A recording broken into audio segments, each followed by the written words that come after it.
Good evening, ladies and gentlemen, and welcome to the Stephanie Stevens Show. Thank you guys so much for joining me here on my channel. Today on the show, we are talking about mental health and health wellness and during this pandemic time. Now, as you guys know, a lot of us are cooped up in our homes and we are going through a lot of stress, mainly with the fact that we're trying to work, we're trying to live. We're not used to being cooped up in our homes. We're used to being social. And there's a lot of things that have come into play that sometimes we have overlooked. And today on the show, I want to bring the focus on people that have mental illness, drug addiction, sex addictions, alcoholism, that have fallen off of the wagon. And how should we address those situations now? How should we reach those people? So today I brought on a good friend of mine, Mr. Chad Connolly, to discuss some of those issues. He works in the justice system and he has a lot of information that can help a lot of us out there, and great information on how you can get a lot of the help that you might need in this pandemic time. So I just want to welcome to the show today, Mr. Chadwick Connolly. How you doing? I'm good. You know, I put a little shout out prior to the filming. I thought we were actually filming a conversation. So I just want to say, while we're talking about all this in health and wellness, last night we saw a story on Drag Race Canada that addressed addiction and violence, which is a prevalent issue in our community. And one of the biggest issues with that is it's underreported because traditionally gay people do not like to deal with policing services. For whatever reason, there's been years of damage, especially with our BIPOC people in our community. So last night, Toronto's Boa was eliminated last night. But his story came out, and it was a story that came out 4 years ago, where people started to look at how alcohol damages our lives. And it's just not from the drinking, but the people that we did, because Ryan talked about on the first episode when people were like, what is he doing here? Like, he's got a horrible reputation. Then he started to talk about how he got sober. And I bet you had Ryan been sober 4 years ago when this happened, this story may have not happened, because the choices that we make when we drink are not the choices that we make when we're sober. And Ryan said, I brought this guy home to have drinks. I wasn't into it. And all of a sudden I was knocked out. My stuff was stolen. This should not be happening. If this is happening to you, find me on Facebook, find me on Instagram, find me on Twitter, report your story to me. I can report it on your behalf. I can get you the help that you need. Please do not think that you need to sit with that. It'll drag you down, like Ryan talked about how it dragged him down until he finally said I was no longer embarrassed and I wanted people to learn from my story. So to the people that supported Ryan through that, I thank you for that. And regardless if you got eliminated last night, Ryan, you're a fucking legend. You are funny as hell. And you're going to do well in this industry, and we're going to see you around for a long time. So back to you, Steph. Okay. Well, like you said, it's great that you are giving people information about how they can reach out to people when they need help. Right. And yeah, sometimes the LGBT two-spirit pronoun community don't report such incidents because of shame, or because of the mere fact of they're scared, or just the fact that they might think nobody cares. Right. So it's great that you've given them this insight. There's one of the biggest problems is usually with these incidents, they usually involve drugs, and people think that if the cops come to answer a call like that and they see that there's a line of whatever on the table, or there's a leftover baggie, that you're going to be arrested for possession. Well, you cannot be arrested for possession when they're answering to an assault in a private residence. As long as there's not enough drugs on the table that it looks like you're trafficking, They will not even be concerned about the drugs that are on that table. They are not allowed to. It is called a legal search and seizure unless they have shown up because they know there's drugs there and they have a warrant to say that we're here to get the drugs. They cannot hold you accountable for those drugs. It is not illegal in this country to be high. It is legal to possess, and it is illegal to sell. It is not illegal to use. So please don't let that be a hurdle. Okay. Now that you've made that clear for a lot of the people out there and people that just might be watching this show in small towns, just get the help that you need. Reach out to somebody. Either call 911, a friend, a neighbor. Just don't be scared. Reach out and get the help that you need. And today our show is about just that. And a lot of times when you think about it, Chad, when people fall off the wagon and in this pandemic time, there's a lot of things that aren't open, that used to be open, that would give these people the support that they need. And as you know, we've been watching a lot of the videos, and I've been watching a lot of the girls do their live shows, and I've noticed, including me, I mean, I've had 1 or 2 extra drinks, but I have now noticed with a lot of the performers, because the pandemic is taking so much longer, the girls are now moving back into their old habits. I'm seeing a lot of them that didn't used to be sloppy are now sloppily drunk or high in some sense, and I'm noticing it now more than ever. Yeah. So here's the issue that we have in hand here is we've been in a pandemic situation now for roughly 6 months. Mm-hmm. So in this day and age, we are so used to having an abundance of access to whatever we need. We are blessed in this country. I do not care what people say. We have more freedoms in this country than the United States. We have more freedoms in this country than the UK.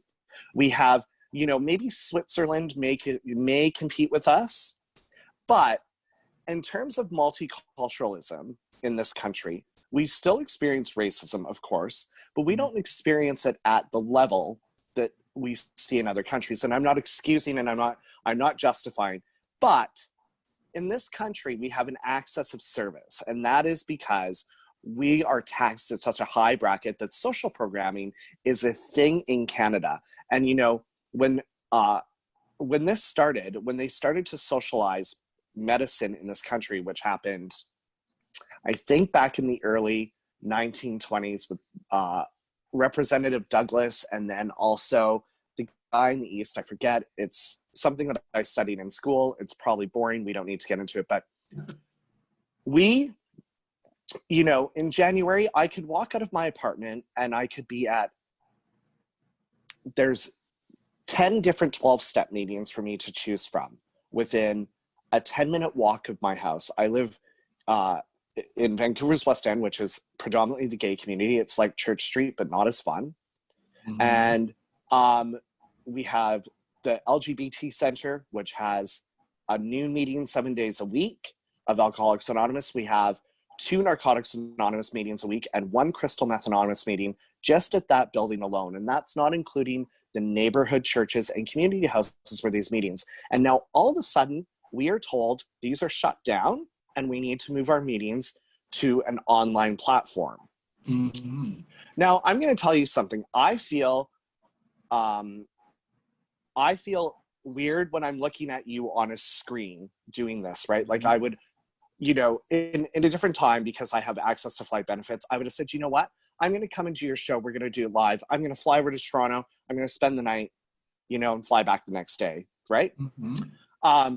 It's very strange to talk to somebody on Zoom and make that connection and really, because I like to see people dead on. I like to visit with them visually straight up. I don't like to sit on FaceTime or Facebook Messenger. And so to do that with a 12-step meeting, because as I spoke earlier when we had done a previous taping, I said the opposite of addiction is connection. Mm-hmm. And it's really hard to develop that connection and make those connections with people who are struggling with the same issues you are when you're not in the same room. Because, part of showing up to a meeting is, you get a handshake or a hug. People are there to support you. I'm struggling, whatever. Somebody walks up to you after the meeting and says, hey, let's go grab a coffee. Let's talk this out, right? Now, all of a sudden, all of these are not possible, right? Because they can't even meet you for a coffee off Zoom because there was no coffee shop open at one point. I mean, Vancouver had gone like Toronto, and it was essential service only. So the drugstores, the drugstore was open, but only for so many hours a day.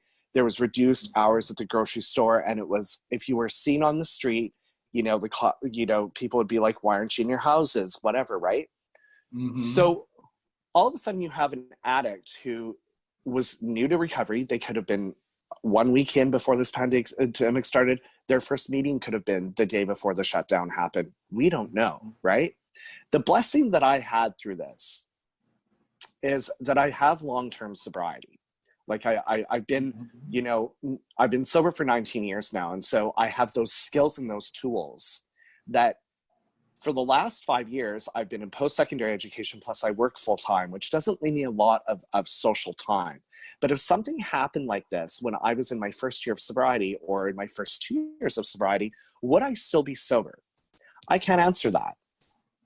But I do know that I would not have been able to do what I'm doing now back then, right? And so it's important in people's first 5 years of recovery that they maintain relationships with people in the rooms, and that they're hanging out with people in recovery and doing things with recovery-based people, and the bars and stuff like that. They'll always be there. When one day you're going to be able to walk into a bar and not be triggered to drink, but I don't think that's going to happen 30 days into your recovery. That's what I'm saying. So one of the things that both Ontario and BC has talked about, their government has released statistics, is that there has been an increase of overdoses on a weekly basis. So for instance, in Vancouver, there has been an average of over 80 overdoses per week, which means burnout for our EMTs, burnout for our police officers, and burnout for our ER staff. And of course, the increased risk of death. And Ontario has said that they have noticed that there's been a lot of drug-related crime increase in Toronto. So people are struggling to pay for their drugs because they're not working. They're, the ways they normally commit crime are not available to them right now. And so now they're doing new things and they're not smart about it. So they're getting caught right away. So this is happening because we don't have an access of services right now. And they just recently started to open up 12-step meetings in BC, but you can only have X number of people in the room, and you have to have 2 meters apart between the chairs. And so I struggle with that because you don't know if that first person that you're turning away desperately needs to be there. And meanwhile, there's somebody that's got 25 years of clean time sitting in a chair. And I'm not saying it's their fault because they don't have ESP. They don't know what's happened at that door. But you never turn people away at a meeting. And now you have to because the government says you have to. So this is why this is happening, right? And also people getting access to counseling right now has been a challenge because people can't meet with their counselors in person anymore. They've got to do it on a screen, and it's not comfortable. It's not, I don't think that I could sit in a therapy session, and I don't go to therapy. I did years ago, but I don't think that I could do therapy on a Zoom call. It just doesn't seem right. Okay, so what do you think needs to be done? What do you think needs to happen? So what needs to be done is people need to start thinking outside of the box. They need to realize that recovery-based services for addiction and alcoholism and sex addiction are necessary services. They're not to be considered additional services or non-essential. A meeting can save a fucking person's life. So to me, that's essential, right? Nobody should have to die of a drug overdose. Nobody should have to feel that there's nothing left for them to do but use drugs. And so the government is starting to recognize how important these services are, and they're starting to open them up, but they're still putting those parameters on them, right? You can only have 50 people in a room. You can only do this, and I get why it's there, because you don't need to have somebody show up with COVID and then infect 50 people with COVID. I get it. So thankfully, because there's a lot of, you know, the weather has been nice in Vancouver, but today's kind of really cold and rainy. People have been holding meetings outside because there's lots of park space. Stanley Park, we have Queen's Park. There's a lot of, you know, it's not like Toronto where like there's not a lot of outdoor space for people to go chill out and have a meeting. Like I think Cawthra Square, you could probably have a couple people, but even now they've done so much gentrifying of that park. Like a lot of the grass area has been used to do the AIDS monument and plant nice trees, and it looks lovely, but it's taken that space away where you could probably get 10 or 12 people to sit and be like, you know, to have a meeting of a 12-step meeting, you only need you and one other alcoholic to do that, right? But it's important, yeah. But you know, not to cut you off, but where, now you know, a lot of these support workers don't want to work because they know that most of the time marginalized people or people that are seeking desperate help in a sense are probably carrying some form of a STD or some disease or some kind of concerning something in a sense. And where do you think the government's going to get these workers that normally would be, because they feel like they're in a safe environment normally, but for them to know that, like you said, the COVID is out there, where do you think the government's going to get these workers? So I've actually noticed, and thankfully, most of the hospital staff and support workers have been working, and that is because we have been given additional money to work. So we are getting we are getting at the end of August what is called the COVID top up, which is where you'll have earned a maximum of $3,500 additional pay from the work you've done, depending on the hours, from March 15th until July 15th, and you'll be paid at the end of August. So people at first were hesitant to work, but then when they were like, oh, I'm being paid $6 more an hour, I'm going back to work. So thankfully, you know, places like, you know, Community Connect Toronto and stuff like that, their workers, apparently they've had exceptional attendance records. This is the best, their executive director said. It's amazing what you can do when you're offering extra money. Now, so thankfully, people thought that support workers and jail guards were going to be the biggest concern, but once they sort of financially gave a financial incentive for showing up to work, that sort of changed it. One of my dear friends works at the provincial jail in Burlington, and he said, you know, the problem is not showing up to work. The problem is explaining to the inmates that their visitations are canceled until this is done.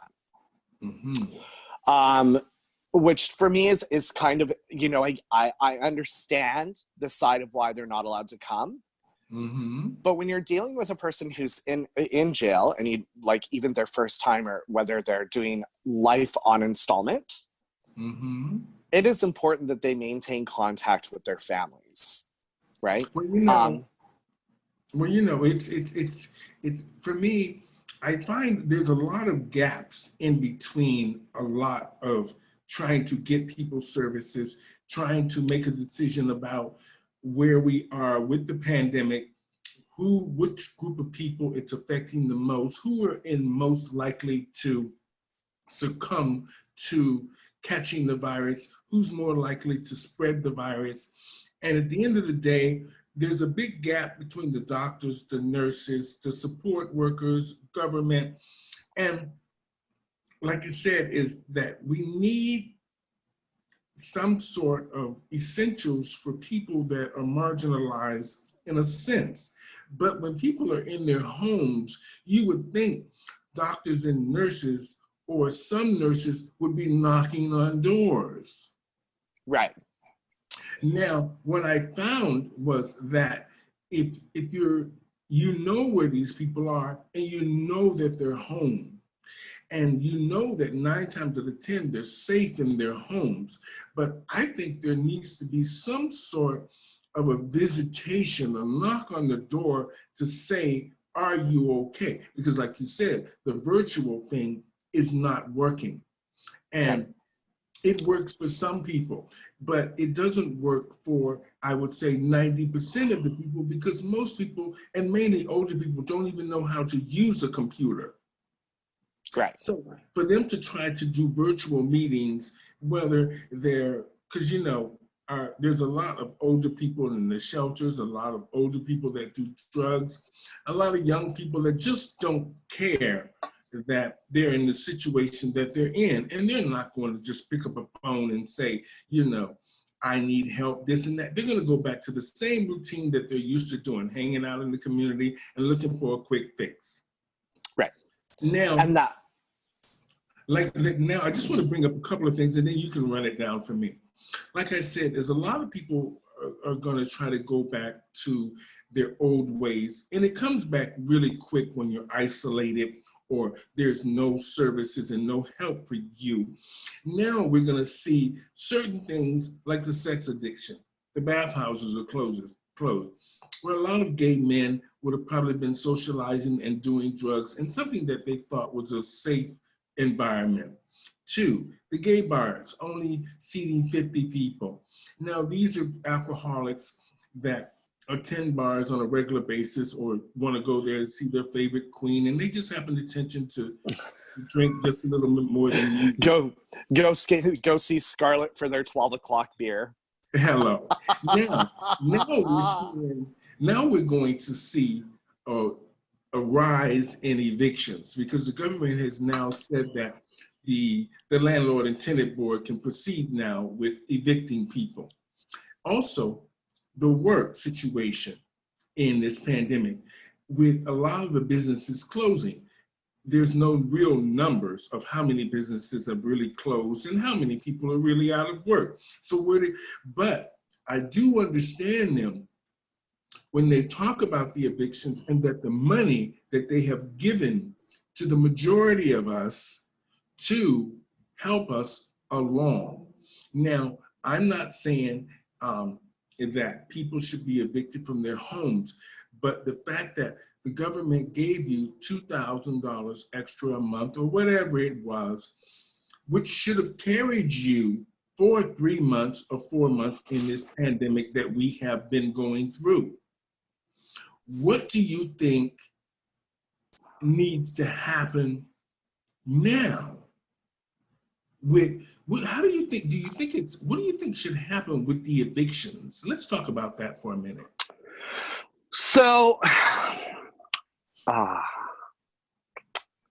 that is such a loaded question, because under normal circumstances, I would say you haven't paid your rent, you need to go.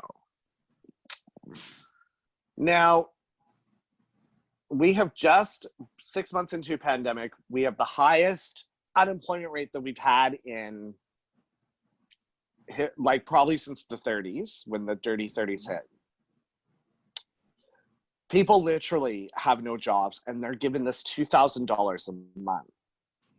Now, when somebody is making $3,500 a month or more, and then they have to live off of $2,000, and their rent is $1,800.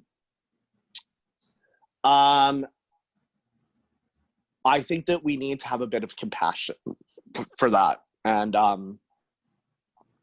in BC, what has happened is people have 2 years to pay back the rent that they owe. So if you move out of your apartment building before that 2 years and you haven't paid, they have the right to take you to court, right?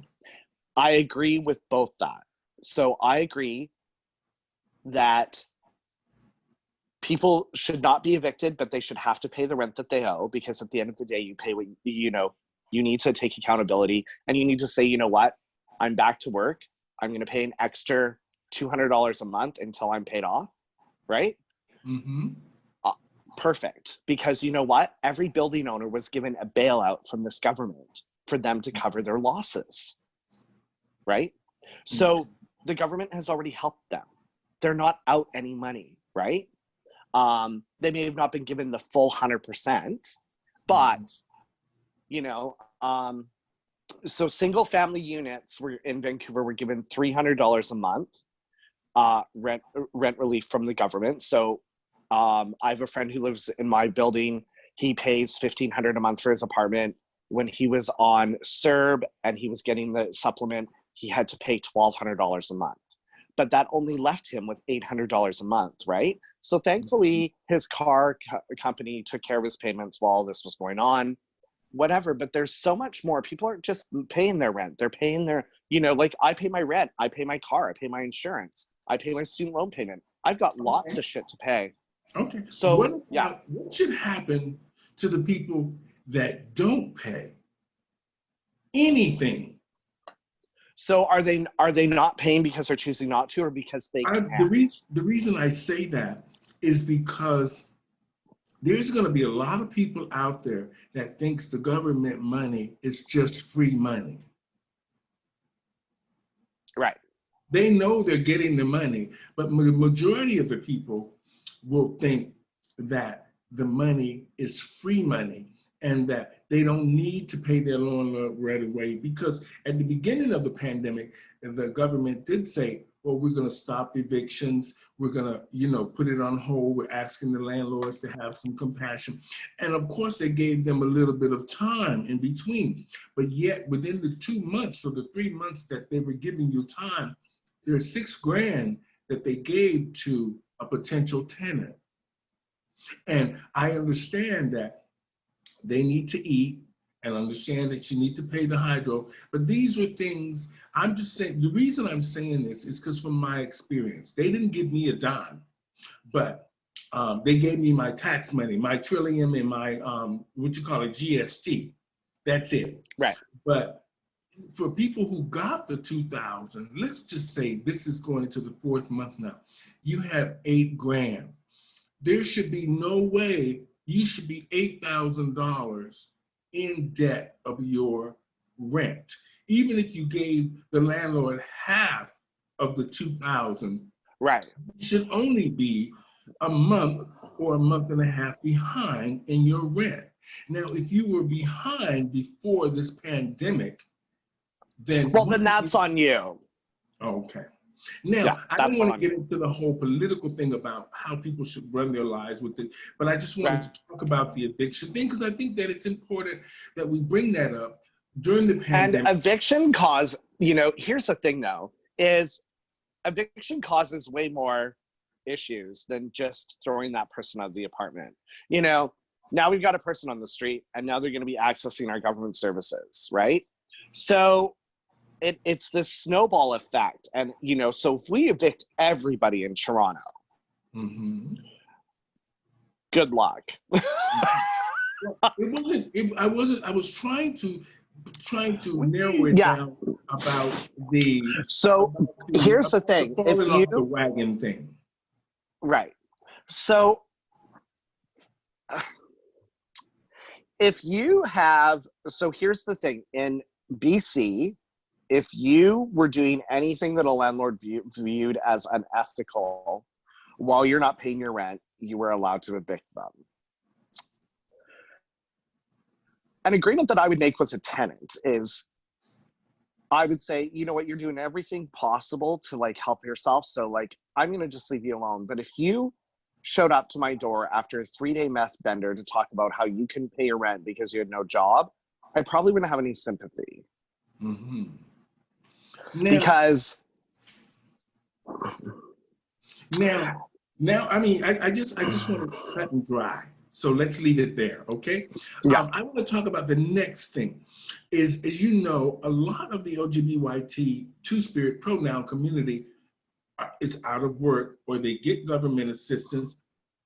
And we live in the most fall off the wagon community anywhere on the planet, the LGBT community. Yeah. I called a 12-step meeting from the gay community the comeback time. Every Saturday night you see it, and it's the same 12 people coming back from their Friday night debauchery. And what it is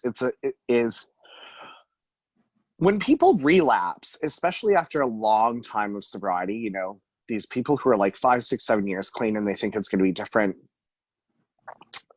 it's because they forgot their step one. And that is where they admit that they have an addiction and that they're powerless over it.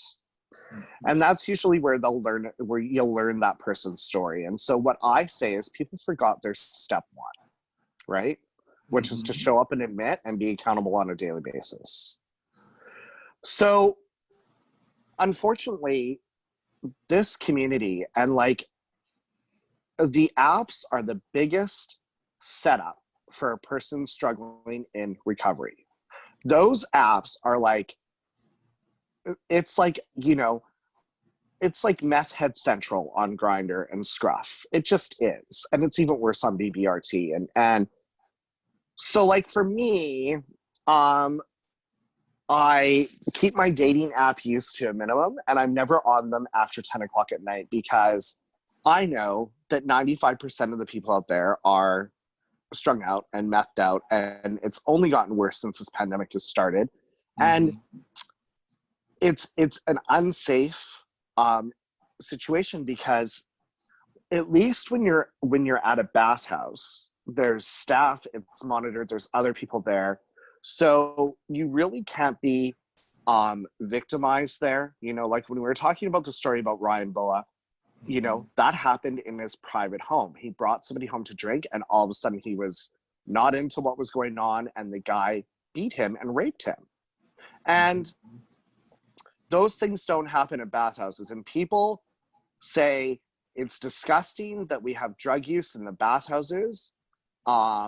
You know what? It's bathhouses are not churches. And, you know, we're not there to go for dinner. We're not there to hang out. We're not there to make a friend. We're there to get laid. And I'm not advocating people to go to the bathhouse, but at least it's a safe environment. At least if somebody overdoses, there's probably Narcan at the front desk. You can save that person's life. And if you're in a private residence with a stranger, your story can be like Ryan Boa's, right? So bathhouses, you know, have only infused the dysfunction on the apps, right? And even though everyone's like, oh, we're going to do our part, you know, we're reminding everybody to social distance, you know, not to hook up. We're taking the quick connect and party listing ability ads, you know, sections off of our apps while this is going on. Well, no, close the fucking app, right? We're not looking for COVID stats on fucking Grindr. And the only reason they left it open is because people have paid subscriptions. So they don't want to lose that money. And so it's gross. Well, you know, let me cut you off for a minute there. I want to get on to something else that will tie into that. Right. Now, you know, a lot of the performers haven't really woken up to the reality that this actually might be the end of their career. This pandemic might be the real end to a lot of their careers and their legacies in the community, which is soon to disappear. Whether through the fact of we're going to all in the next year or 2 or 3 years try to get back on track, get back to our lives, rebuild our credit, rebuild our homes, rebuild some sort of normalcy we're used to. But for performers who are already marginalized and mentally ill and suffering from addictions, they have not come to the realization that being inside your house as an entertainer must be terrifying. I am lucky because I know how to talk. So they pay me to talk. So this is the pandemic is working for me in a sense. But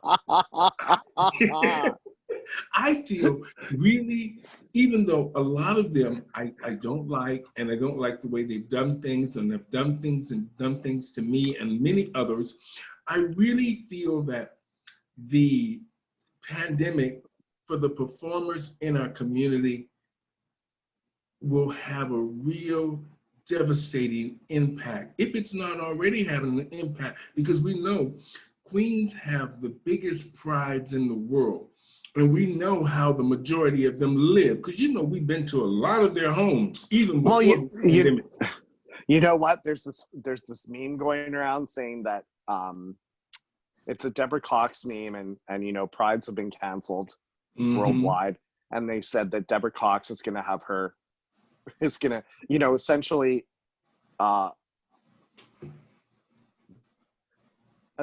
it's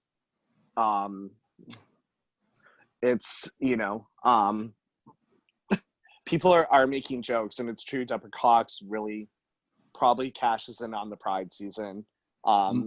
Legendary performer, Toronto based, legend.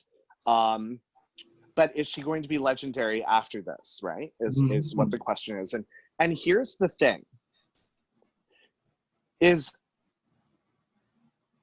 there was not a lot of opportunity to make money as a drag queen prior to 2009. Well, no, I'm going to say after season 4 of Drag Race, when people saw it was $100,000 prize, every bitch in town all of a sudden wanted to put on a face. And here's the thing. You can be taught how to dress. You can be taught how to do makeup, and you can be taught how to do a wig, but you cannot teach talent. There you go. That's true. And I say that because as a competitive figure skater, I know these things. And I know that if I really wanted to focus on doing drag and, and I auditioned for Drag Race Canada, because I know how to talk and because I know how to act, I would probably pass that audition, right? But then we'd get to that sewing challenge and fuck bitch, I would be dead. I'd be the first one up lip syncing. And knowing my luck, I would be put up next to somebody like a Shea Coulee, and I'd get, it would just be the way it happened, right? And I mean, if you went home to somebody like Shea Coulee, I mean, that's not such a bad end to your story. But, I feel sorry for the contestants from season 12 of this year and from All Stars 5, and of course from Canada's Drag Race, because, all these girls had things lined up, right? Once their casts were announced, they were, all these cast announcements were done before the pandemic. And so they had fucking schedules full, and, the season 12 winner got her $100,000, right? But usually you're going to make another $200,000 by the time you've done all your shit after your first year. And you better have banked that money, because then there's another bitch coming up the pipe with another crown. And you know what? She's going to be thinner, and she's going to have more fucking filler in her lips, and she's going to have that one extra dance move that you don't have. And all of a sudden she's headlining the tour while you're in second. Now, if you look at statistics in Hollywood and show business, less than 1% make it. And I'm not saying the person who has a regular spot or a regular sentence on Sense8 on Netflix. I'm talking about the bitch who's booking a $30 million movie. And the same can be said for drag. Now, you were very fortunate because you got an opportunity that a lot of bitches didn't. And when you got onto Lacage, that was a fucking select group of girls, and you couldn't just be a one-trick pony. You had to have a plethora of skills to show, and you do. And it's not just that you looked like Janet Jackson or that you had nice clothes. It's because you could get on stage and you could stop audiences, and you fucking kicked and bucked and did splits and backflops and flip-flops and all of that shit. And you can still do it at 16. But the bitch who fills in on a Sunday night at Woody's between the head performers, they're all of a sudden going to be canceled out because there's not going to be that budget. And I'm hoping that they will have realized that they weren't going to be the next Brooklyn Heights. And I'm not trying to insult them, but you better have something down the pipe for plan B. Because if you don't have plan B, plan C is going to be the streets. Mm-hmm. So that is my lesson to these girls, is that I had lots of money when I quit skating, and now I don't have lots of money. Mm-hmm. And so take it from an old seasoned bitch like me that you better just get a fucking job.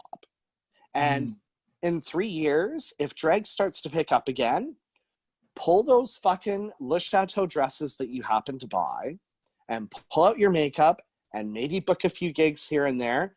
But less than 1% of you are going to have a career. And that's just the real tea. And it's not. Well, you're so right. You're so right. I see that even I will be very surprised if even RuPaul's Drag Race can hold on for 3 years while everybody struggles through trying. It doesn't matter which city you're in. Well, it's not RuPaul's Drag Race that has to worry. It's owned by VH1, and they are a $1 billion company. So the production for them is very little. They're already, it's common knowledge. Season 13 is being filmed right now. The girls were sequestered and isolated for 14 days before they were allowed to go on set. And so we're all, I feel sorry for VH1 because they literally had to rent 6 hotels to sequester all of their staff. Because you cannot work on set until you've isolated for 14 days. And even then, it's there and back, and nobody goes home now. Well, for me, I wasn't trying to pick the show out in general. I was trying to make it clear that most businesses will be struggling to get back on track. Now, these performers, whether you're RuPaul's 13, 14, or 15, we know nobody in Canada, and mainly we've been around this country forever. We know nobody's going to pay you $3,000 to see you. Mainly when we have to socialize. When we have to socialize at a distance, we can have very few customers in the bar. We can have very few people. No meet and greets. There you go. And this is a no time limit thing. So there's no time limit on when all of this will change. Of course, it's going to change slowly. But what happens with the communication between you, the community, RuPaul's Drag Race, or whatever bar or shows or pageantry system are trying to put these communities back together that were connected so well? Here's they've canceled Continental this year. They've canceled Miss Gay USA. They've canceled EOY. Some of those girls had already spent thousands of dollars on their packages. They spent sometimes 2 years getting ready for that event. So, thankfully, I'm sure the owner of Continental, Jim Flint, has a few dollars on the side that he can take the loss this year. But he's a smart that bitch is smart. That guy is, I don't care how old he is, that guy knows how to run a business. Well, he's old school. Yeah. Old school, honey. That guy, you know what? I swear to God, it's the Botox in his forehead that keeps him alive. But,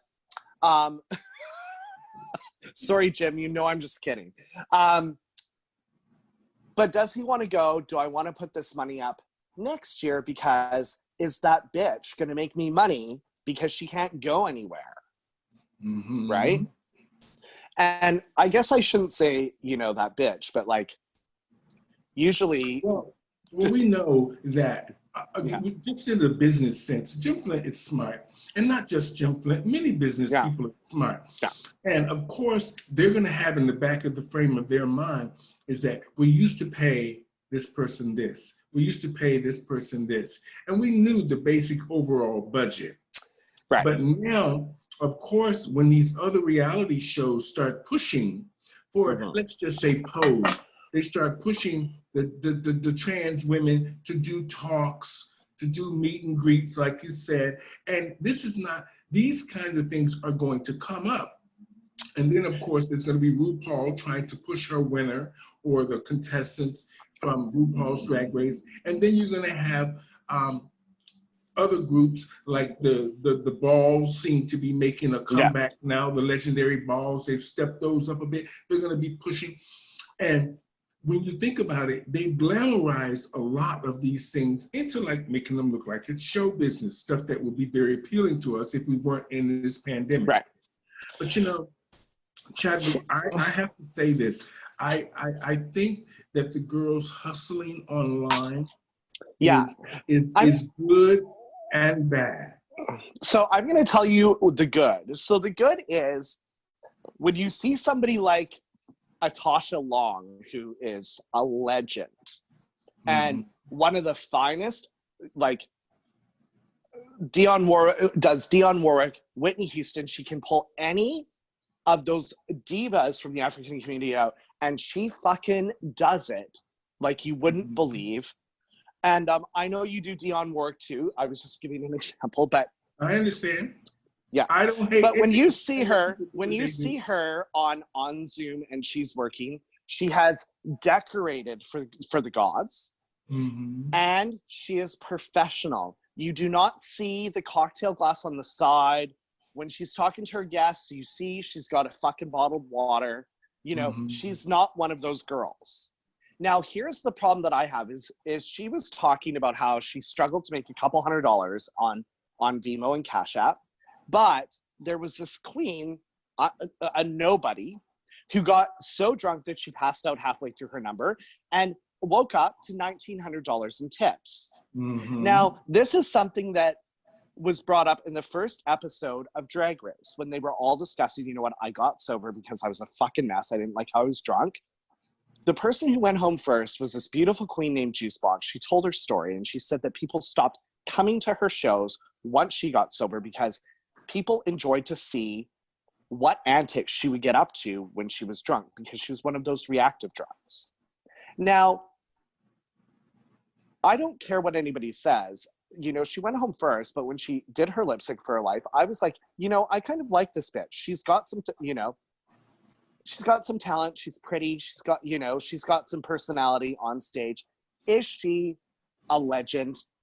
I don't know. Will she be? I don't know. But the point is she's got some talent. I'm not going to say she's the next star of Canada, but the fact that people stopped going to her shows because she no longer was a staggering drunk on stage is kind of, it's actually, it just irritates the shit out of me. Because as a community, we should not be encouraging our community members to act like hot messes.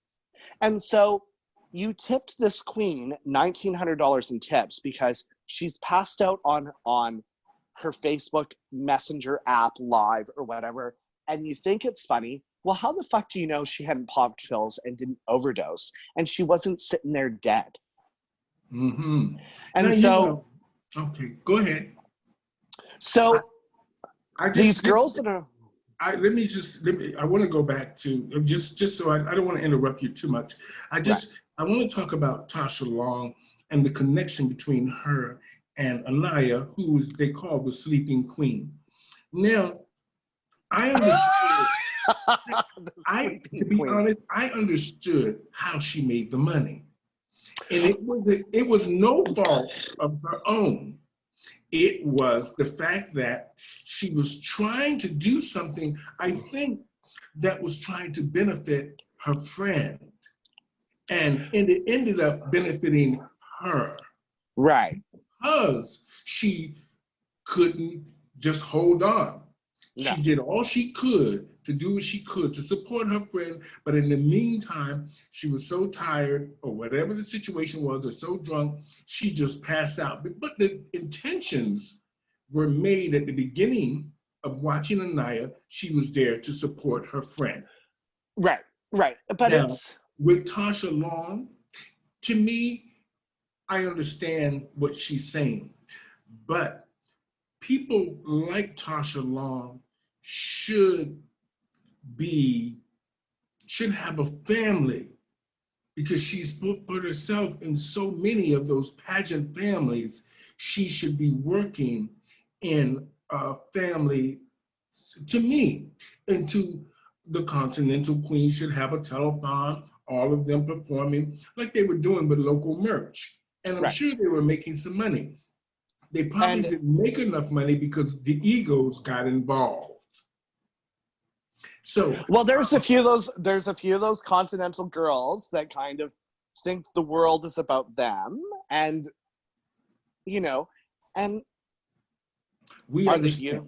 Now, the thing with Tasha Long, for me, is sometimes you can't do things alone and right? think the world is going to say, you're Tasha Long, or you're Janet Jackson, or you're Tina Turner, and we feel sorry for you. Here's $1 million. Doesn't happen like that. What happens is that people have an attention span of a gnat. And What I'll is be honest. What is it that you're doing? 1 minute.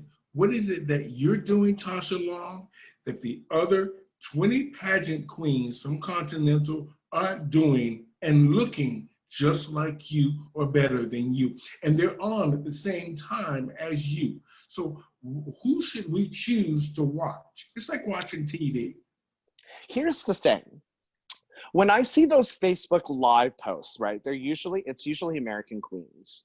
In Canada, we can't use Vimo or Cash App because to prevent organized crime transferring money, we can't use cash apps amongst North American countries. So like we have e-transfer up here, but they don't have e-transfer down there. You can't e-transfer money to an American person. So I feel that guilty watching because I'm like, like I should be throwing them a couple bucks, but I can't do that because it's just not doable. Mm-hmm. And but here's the thing. A lot of those girls, and especially the Drag Race girls, should have money in their bank for that rainy day. There's a few of them that are doing nothing right now. And so that they were stacking their cash away and they're posting, laying on their couch in their houses on Instagram, not caring about anything. Smart girls. Smart. You'll never have a problem in the future because you'll go out and work again. And if this ever happened again, you're going to be good. Mm-hmm. I feel bad for the girls who just came off their seasons because this was their year to make that money for that rainy day. Now, as for Tasha Long is a legend, an iconic legend in the United States and only amongst a certain age of people who know her. Now, I happened to meet her in Orlando and we had a great chat. Whenever I go to Orlando and I go to Southern Nights, I always see her. She always comes up and says hi. She's a very gracious person, but she is not, Cash App and Venmo is such a millennial thing that do I see a bunch of 25-year-olds that are going to sign into Facebook to watch Tasha Long do Dionne Warwick or some old school Whitney Houston? No. If you ask anybody under 25 who Dionne Warwick is, they're going to say, oh, I've heard that name, some black singer from the States. It's, let's not dig too deep into it. Yeah. We understand that there's very little money being made from the queen, no matter how hard they try to do their hustle. I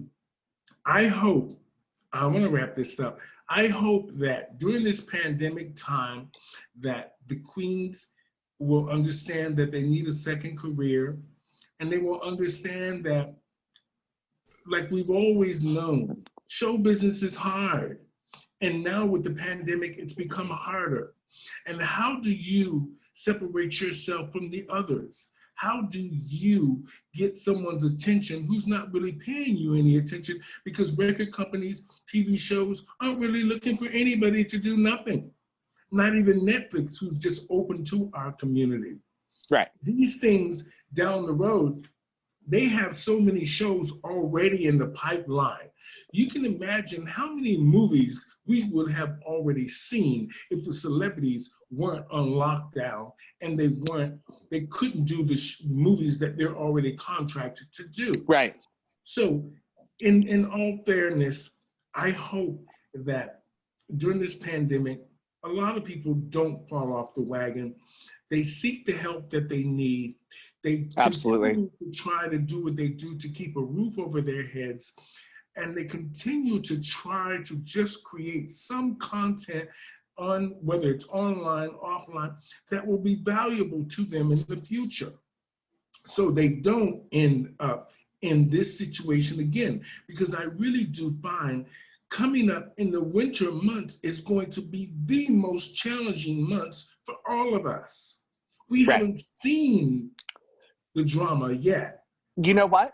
The gyms are open. I encourage every person to even just go and lift 5-pound weights. Do something with your day. You're right. Do something. Do something. I can't remember who it is, but they says that today deserves a great you.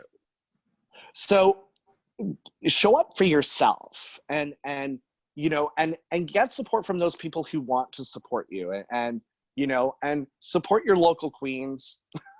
But you know, I want to say this here in closing.